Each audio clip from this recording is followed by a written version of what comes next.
Visakha steel కార్మికులకు బకాయి పడ్డ 4 మాసాల జీతాలు చెల్లించడంలో ప్రభుత్వ యాజమాన్యాలు తమ వైఖరి మార్చుకోవాలని స్టీల్ సిఐటియు గౌరవ అధ్యక్షులు అయోధ్యారాం డిమాండ్ చేశారు. స్టీల్ సిఐటియు ఆధ్వర్యంలో కుర్మన్నపాలెం వద్ద తక్షణమే బకాయి జీతాలు చెల్లించాలని ప్రధాన డిమాండ్తో అర్ధనగ్న ప్రదర్శన నిర్వహించారు. ధర్నాలో ప్రభుత్వ యాజమాన్య వైఖరికి నిరసనగా పెద్ద ఎత్తున నిర్వహించారు. ధర్నాను ఉద్దేశించి అయోధ్యారాం మాట్లాడుతూ తెలుగువారి పెద్ద పండుగ రోజు కూడా కార్మికులకు న్యాయంగా చెల్లించాల్సిన జీతాలు చెల్లించకుండా యాజమాన్యం నిరంకుశంగా వ్యవహరిస్తోందని వారు తీవ్రంగా విమర్శించారు. గడిచిన మాసంలో 2,000 కోట్ల వ్యాపారం జరిగితే 380 కోట్లు జీఎస్టీ రూపంలో ప్రభుత్వాలకు చెల్లించామని, ప్రభుత్వ యాజమాన్యాల కుట్రలను భగ్నం చేస్తూ కార్మిక వర్గం మరింత ఐక్యంగా ఉద్యమాలను ఉధృతం చేస్తామని హెచ్చరించారు. రాష్ట్రంలోనే అత్యధిక ప్రజానీకం జరుపుకునేటువంటి సంక్రాంతి పండుగ కూడా అర్ధాకులతో గడిపించే కొత్త బట్టలు కొనుక్కునే సిచ్యువేషన్ లేకుండా చేసినటువంటి ప్రభుత్వం యొక్క దుర్మార్గాన్ని ఎండగడుతూ ఈరోజు steel plant employees union CIT ఆధ్వర్యంలో ఇక్కడ అర్ధనగ్న ప్రదర్శన చేస్తా ఉన్నాం.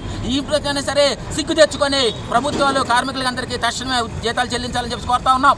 స్టీల్ సెక్రటరీ గారు చెప్తా ఉన్నారు, నవంబరు, డిసెంబరు, అక్టోబర్లో 800 కోట్లు అమ్మకాలు జరిగితే జనవరిలో, డిసెంబర్లో 2,000 కోట్లు జరిగినాయని చెప్పేసి స్టీల్ సెక్రటరీ గారు చెప్తా ఉన్నారు. మరి 2,000 కోట్ల రూపాయల అమ్మకాలు జరిగినప్పుడు జీతాలు ఎందుకు ఇవ్వడం లేదని చెప్పేసి మేము అడుగుతా ఉన్నాం. ఈరోజు విశాఖపట్నం స్టీల్ ప్లాంట్ నష్టాలు ఉందంటున్నారు, కానీ కార్మికులు అడుగుతా ఉన్నారు, అయ్యా రాష్ట్ర ప్రభుత్వం సుమారు 5 నుంచి 6 లక్షల కోట్ల రూపాయల నష్టాల్లో ఉంది. మరి ఎమ్మెల్యేలు, ఎంపీలు అందరూ ఎందుకు జీతాలు తీసుకొని కులుకుతూ ఉన్నారు? మరి వాళ్ళు జీతాలు తీసుకొని మానేమనండి. మనకు జీతాలు ఇవ్వడం మానేసినప్పుడు నష్టాల్లోనే చెప్పి రాష్ట్ర ప్రభుత్వం నష్టాల్లో ఉన్నప్పుడు వీళ్ళకి జీతాలు ఎందుకు ఇవ్వాలి? ప్రజా పన్నుల ద్వారా వసూలు చేసినటువంటి డబ్బులు వాళ్ళు ఎందుకు ఇవ్వాలని చెప్పి అడుగుతా ఉన్నారు. దీనికి రాష్ట్ర ప్రభుత్వం ఏ సమాధానం చెప్తుందని చెప్పి అడుగుతా ఉన్నాం. కాబట్టి కార్మికుల్ని అర్థాకలతో ఇవ్వకుండా, కుటుంబ సభ్యుల్ని అర్థాకలతో ఉంచకుండా తక్షణమే జీతాలు చెల్లించాల్సిన బాధ్యత ప్రభుత్వానికి ఉంది.